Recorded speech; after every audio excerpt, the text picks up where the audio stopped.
Nah, ini digambarkan bahwa sampai satu kasur pun juga ini dibasahi dengan air mata tangisannya nih teman-teman. Bahkan kalau misalnya diwadahi, tangisannya itu bisa sampai 1 atau 2 ember.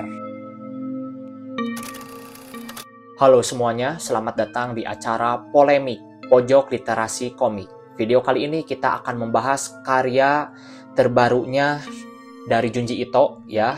Manga ini berjudul The Liminal Zone. Nah, buku ini diterbitkan di Indonesia oleh Akasa ya, dan kategorinya untuk usia dewasa nih. Oke, The Liminal Zone ini ada 2 edisi buku ya, dan ini yang saya pegang ini adalah edisi yang pertama nih. Nanti kita akan bahas di video selanjutnya, yaitu untuk edisi yang kedua. Nah, ini tampilannya ya, kalau kalian perhatikan di kamera di sini agak efek-efek mengkilap karena di sini diberikan efek glossy dan tulisannya ini timbul kalau kalian sentuh. Sedangkan untuk bagian area yang lain ini tampak dope ya. Ini bagian sampingnya dan ini tampak bagian belakangnya nih. Nah, ini ada efek glossy juga ya. Sedangkan yang lainnya doff ya. Dan bagian deskripsinya juga ini diberikan efek glossy dan tampak timbul. Oke, dan untuk kalian perhatikan dari segi art visualnya ini cukup menarik ya dan bagus. Dan asal kalian tahu, ini di bagian belakangnya ini, latar belakangnya ini adalah cerita-cerita dari 4 chapter yang ada di buku The Liminal Zone ini. Dan kalau kalian buka, di sini ada tampak halaman yang berwarna, walaupun diberi satu aja ya, satu halaman, sisanya itu hitam putih. Dan di sini tidak ada cover bukunya. Ya, jadi di sini tuh langsung jadi kayak jaket gitu. Jaket kalau disatukan di bagian tampak depan dan belakangnya, nah ini akan menjadi gambar yang utuh nih teman-teman. Oke, ini nanti ada di cerita yang ada di dalam buku ya. Oke, mari kita akan bahas isi cerita yang ada di buku The Liminal Zone.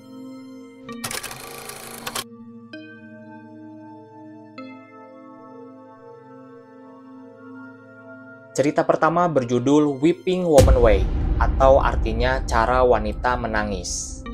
Ceritanya bermula ketika ada sepasang kekasih yang sedang pergi berlibur ke sebuah desa. Secara tidak sengaja mereka mendengarkan suara tangisan yang begitu keras ya, sampai teriak-teriak bahkan meraung-raung. Dan akhirnya mereka menghampiri sebuah rumah duka dan ternyata diberitahukan bahwa wanita yang sedang menangis itu adalah wanita penangis atau wanita yang dibayar untuk menangisi kerabat yang meninggal. Nah, seiring berjalannya waktu, akhirnya mereka kembali lagi ke kota mereka, tempat tinggal mereka, dan terjadilah sebuah anomali, ya, keanehan di mana pacar perempuannya ini mengalami tangisan yang tidak ada henti, teman-teman. Jadi setiap hari itu dia menangis terus. Nah, saking tidak bisa berhentinya, ya. Nah, ini digambarkan bahwa sampai satu kasur pun juga ini dibasahi dengan air mata tangisannya nih teman-teman. Bahkan kalau misalnya diwadahi, tangisannya itu bisa sampai 1 atau 2 ember ya. Saking banyaknya dan tidak bisa berhenti. Nah, singkat ceritanya, akhirnya mereka bertemu dengan seorang peramal ya, dan mereka menanyakan sumber masalahnya, dan ternyata sumber masalahnya itu berasal dari desa yang pernah mereka datangi, dan akhirnya mereka kembali lagi ke desa tersebut untuk bertemu dengan wanita penangis yang pernah mereka temui ya, untuk mencari tahu asal muasal anomali kenapa pacar perempuannya ini tidak bisa berhenti menangis. Untuk cerita yang kedua berjudul Madonna. Ceritanya lebih eksplisit ya. Jadi lebih membawa tema agama. Dan ceritanya bermula di mana di sebuah sekolah ya, khusus asrama wanita, ada seorang kepala sekolah yang terobsesi sekali dengan yang namanya sosok Bunda Maria. Walaupun dia sudah menikah ya beberapa kali, tapi dia ini ada rumor bahwa dia suka dengan beberapa wanita gitu. Jadi masih tetap mencari wanita-wanita yang dimana wanita tersebut dianggap sebagai sosok reinkarnasi dari Bunda Maria. Dan akhirnya ceritanya ya semakin kompleks, di mana ada seorang siswi baru ya yang baru masuk di sekolah tersebut bernama Maria. Jadi dengan paras yang cantik dan kebetulan bernama Maria ya. Jadi kepala sekolah ini semakin terobsesi dengan siswi baru tersebut. Nah, keanehan lagi muncul di mana ketika siswi dan guru-guru yang ada di sekolah tersebut sering mengeluarkan garam di telinga mereka nih. Dan ada anomali yang saya paling suka dari adegan cerita ini, di mana si Maria ini tidak sengaja sedang jalan-jalan di taman sekolahnya, dan dia ini menemukan patung-patung yang berbentuk badan manusia gitu ya. Dan secara tidak sengaja dia melihat teman sekolahnya sedang menjilati patung tersebut. Nah, ketika dia sudah memperingati, tapi kata temannya, ini enak katanya ya, asin. Katanya begitu. Jadi ini unik banget cerita dari Junji Ito untuk yang kali ini. Dan misterinya lagi berlanjut di mana kepala sekolah ini semakin terobsesi dengan yang namanya siswi Maria ya. Dan dia kebetulan punya istri yang galak ya, dan sering dianggap sebagai reinkarnasi Bunda Maria. Untuk yang cerita ketiga berjudul The Spirit Flow of Aokigahara. Ceritanya bermula di mana ada sepasang kekasih yang berniat ingin bunuh diri ya ke hutan Aokigahara. Nah, terutama untuk laki-lakinya ini, dia ini punya penyakit di mana dia tidak kunjung sembuh ya. Jadi dia sudah memutuskan untuk bunuh diri, dan ternyata teman wanitanya pun juga sama, ingin menemani dia dan sekalian bunuh diri gitu ya. Nah, semakin dalam ke hutan Aokigahara, ternyata mereka menemukan fenomena ya keanehan di mana ada sekelebat cahaya ya, sumbernya itu di dalam hutan. Nah, karena mereka kelelahan, akhirnya mereka membuat kemah ya dan tidur, dan akhirnya besoknya mereka mengikuti arah cahaya tersebut ya dan menemukan fenomena yang aneh. Ternyata mereka menemukan di mana pohon-pohon tersebut ya berwarna putih, mulus gitu ya, dan licin. Sedangkan untuk tekstur pohon kan kelihatan kasar ya pada umumnya.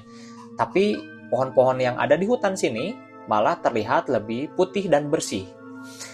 Nah, seiring berjalannya waktu, mereka memutuskan untuk pergi mencari tahu sumber masalahnya ini dari mana ya, karena mereka merasa penasaran. Jadi bunuh dirinya dihentikan dulu ya, ditunda dulu. Dan ternyata akhirnya mereka di ujung menemukan sebuah gua ya. Guanya ini berbentuk aneh, dan katanya guanya ini adalah gua naga, di mana gua naga ini mengeluarkan arwah-arwah orang-orang yang meninggal. Nah, ketika malam tiba ya, akhirnya si karakter utama ini menyaksikan suatu keanehan fenomena di mana banyak arwah-arwah bermunculan dari dalam mulut gua naga tersebut. Nah, hingga sampai di pertengahan cerita, akhirnya si laki-laki tokoh utama ini terobsesi sekali dengan yang namanya gua naga ini ya. Cerita yang terakhir berjudul Slumber. Slumber ini berawal dari tokoh utama kita ketika dia bangun pagi merasa ketidaknyamanan dalam ingatannya karena dia itu merasa sudah membunuh seseorang. Jadi dia itu merasa ada yang janggal gitu ya dalam memori ingatan yang sudah dia alami.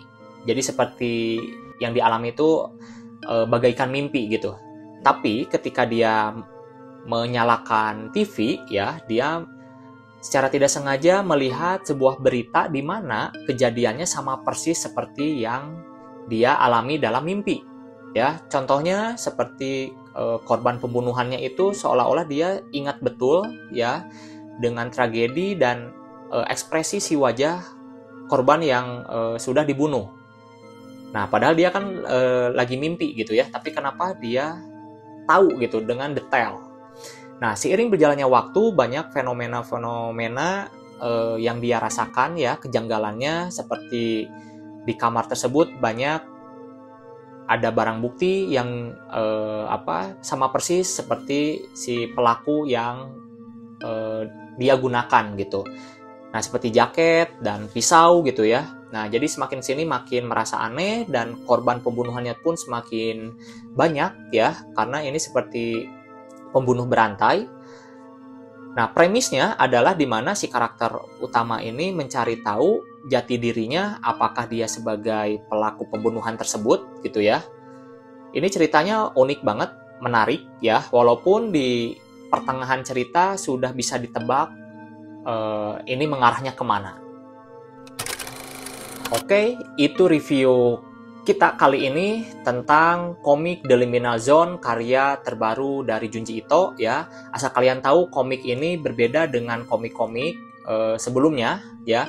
Jadi komik ini tuh diterbitkan di web ya dengan nama Line Komik.